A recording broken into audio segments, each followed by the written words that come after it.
Hai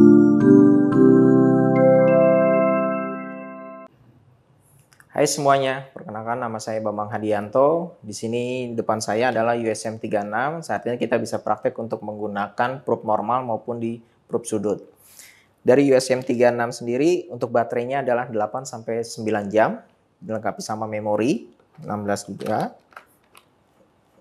Untuk di sini ada fitur tombolnya nanti sekitar 3 detik di hold atau ditahan. Ya, di sini untuk unit kita sediakan di sini adalah blok V1 atau K1 dengan drill hole-nya 3 mili diameternya. Di sini untuk probe normal dengan menggunakan MB4S, frekuensinya 4 mega. Dan di sini ada kabel MPKL2, LEMO connecting untuk LEMO 01 ke probe-nya adalah LEMO 00. Di sini disediakan untuk kuplan. Konektor pada USM36, di sini ada 2 konektor berwarna hitam maupun berwarna merah. Ini untuk digunakan menggunakan dual probe, yang satu untuk hitam ini untuk transmit, yang satu lagi untuk receive. Tapi ketika kebutuhannya untuk menggunakan satu probe dengan piezonya dengan satu, disarankan untuk manufaktur adalah menggunakan untuk konektor yang berwarna hitam.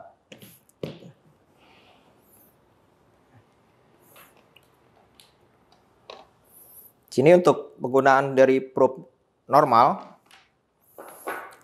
ketika kita nyalakan pada unit, di sini tampilan adalah kursornya pada posisi range. Posisi range, kita tentukan frekuensi yang akan kita gunakan berapa, probe yang akan kita gunakan berapa. Kita masuk ke tombol menu home dengan ditekan selama 3 detik. Nah, setelah masuk ke tombol home, masuk ke menu eval. Nah, di sini ada fitur untuk trigo, itu untuk pemilihan probe yang akan digunakan. Probe normal maupun di probe sudut. Kalau dengan menggunakan probe normal, berarti untuk trigonya kita buat off. Nah, seperti ini. Setelah itu, kembali lagi ke menu home. Pada menu tombol home ini, setelah masuk ke menu home, kursornya pada posisi range, kita masuk ke menu receiver. Fungsinya receiver itu yang saya jelaskan di awal, di sini ada konektor untuk dual probe, transmit maupun receive. Pastikan tombol pada menu dual ini posisinya off kalau kita menggunakan TR-nya 1. Tapi kalau misalnya menggunakan dual elemen, pastikan tombol dari dualnya ini kita bikin off dengan caranya tekan enter. Kita bikin on. Nah, di sini ada tombol atau fitur pada truk. Truk ini aplikasinya biasanya untuk as atau material yang benar-benar tebal 2-3 meter. Jadi dengan menggunakan satu probe atau untuk sebagai receiver dan satu probe lagi sebagai transmit. Jadi menggunakan 2 probe. Itu bisa digunakan. Nah, saat ini kita praktek dengan menggunakan dual elemen yang kita bikin off. Di sini ada blok V1 atau K1, dia tebelnya 25 mm, tingginya 100. Di sini ada sensitivity, di sini ada resolusi. Setup untuk pengaplikasiannya pada si alat. Setelah masuk ke menu receiver, masuk ke menu call. Nah, di sini ada tombol call. Pada melakukan kalibrasi atau serka kalibrasi itu diharuskan dengan menggunakan 2 ketebalan yang berbeda. Entah itu kita gunakan dengan 25-100, 25-200 atau 25-50. Contohnya adalah seperti ini.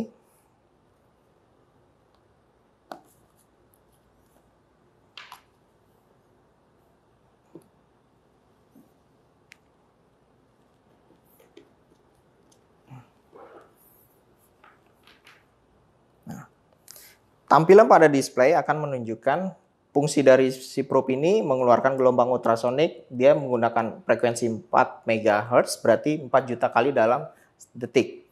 Gitu. Nah, setup yang kita lakukan pertama adalah kita tentukan dulu ketebalan pertama berapa, ketebalan kedua berapa. Di sini untuk ketebalan pertama saya buat 25 sesuai sama ketebalan 25.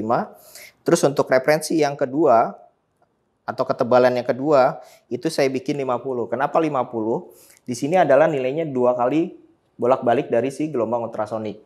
Seperti itu. Kenapa saya gunakan untuk ketebalan 25-50? Karena ketika kita melakukan setup atau kalibrasi, dia posisinya stabil. Tapi ketika kita gunakan referensi pertamanya ini nilainya 25, referensinya keduanya nilainya 100, itu terjadi ada sedikit perbedaan. Nah, poinnya adalah velocity-nya itu disesuaikan sama blok kalibrasi yang digunakan. Untuk range dari blok kalibrasi yang digunakan, blok V1 atau carbon steel itu nilainya adalah di atas 5.890. Kalau kelasnya stainless steel itu nilainya adalah 5.770 sampai 5.850.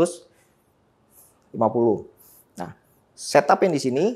Nah, di sini ada penentuan gate dan sebagainya. Di sini. Nah, saya buat posisi yang pertama 25. Kita bikin gainnya itu nilainya 80%. Nah, di sini ada tampilan A-scan atau amplitude scan. Kenapa dibikin 80? Fungsinya adalah ketika kita menemukan defect nilainya yang kecil atau nilai impulsnya kecil, itu akan bisa terbaca. Gimana kalau misalnya nilai defect atau nilai dari pulsnya itu kita tidak setup di 80%. Jadi ketika ada defect yang kecil nilainya 1 mili atau 2 mili itu akan terjadi noise. Itu akan sulit dibedakan. Nah, gate-nya bisa diatur.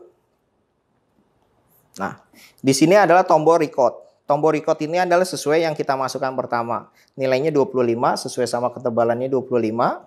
Setelah itu di sini ada tombol enter kanan kiri. Kita tekan referensi pertama, make sure dengan nilainya 25, kita lakukan calibrate. Ya. Nah, untuk yang kedua ini dia langsung memerintahkan referensi nilainya yang kedua adalah 20 dari 25 kali 2 50. Kita geser dari gate-nya ke posisi pulse yang kedua. Nah, untuk knob yang kanan ini merubahnya secara manual, tapi untuk lebih cepat bisa gunakan dengan POM dari navigasi F4.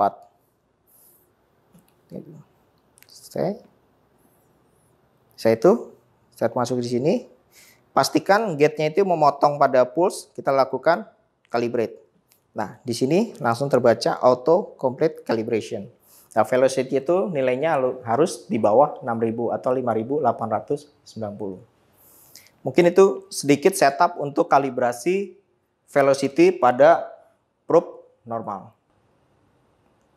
Oke, kita masih di USM 36.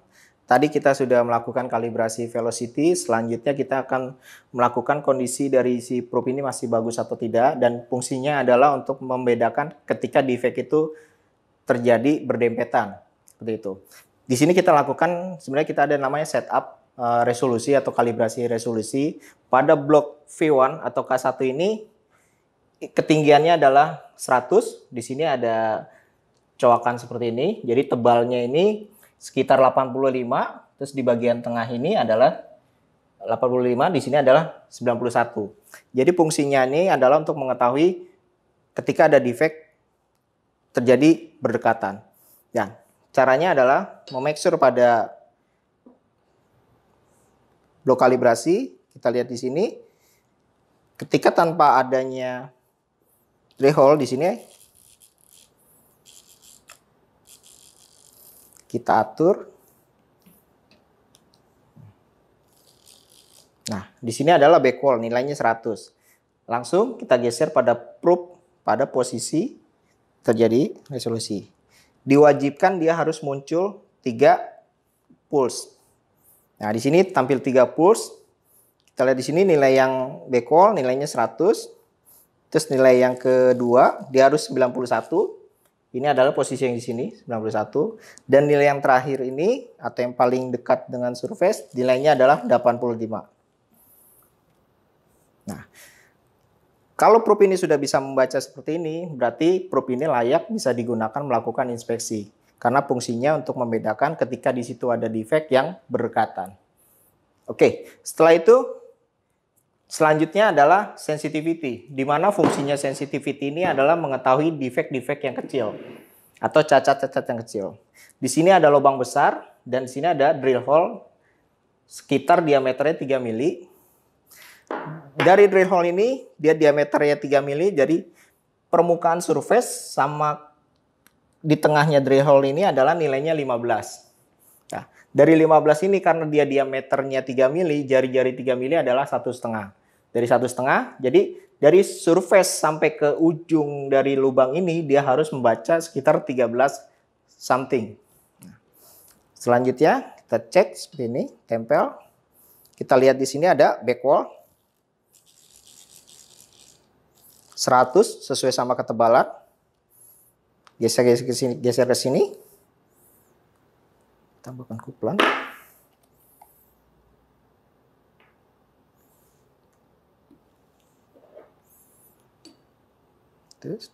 Nah, di sini ada mengenai pada lubang yang besar. Dia harus membaca nilainya 45 atau 46. Karena dia berbentuk radius. Nah, knob yang kanan ini untuk setup secara satuan, untuk lebih cepat bisa gunakan F3 atau F4. Nilainya 45. Nah, di sini ada lubang yang kecil, kita geser. Nah, dia muncul lubang sendiri. Nilainya harus 13 something.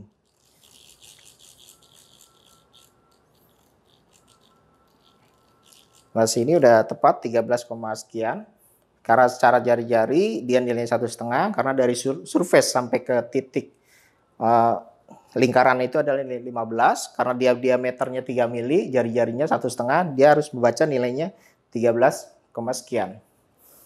Oke, itu mungkin setup ketika gunakan semua unit untuk flow detector, khususnya untuk di USM 36, karena sangat user friendly, sangat mudah bisa diaplikasikan, siapapun bisa digunakan menggunakan aplikasi ini, dan itu mempermudah pada aplikasi di lapangan. Oke, mungkin itu sedikit yang bisa saya sampaikan. Terima kasih.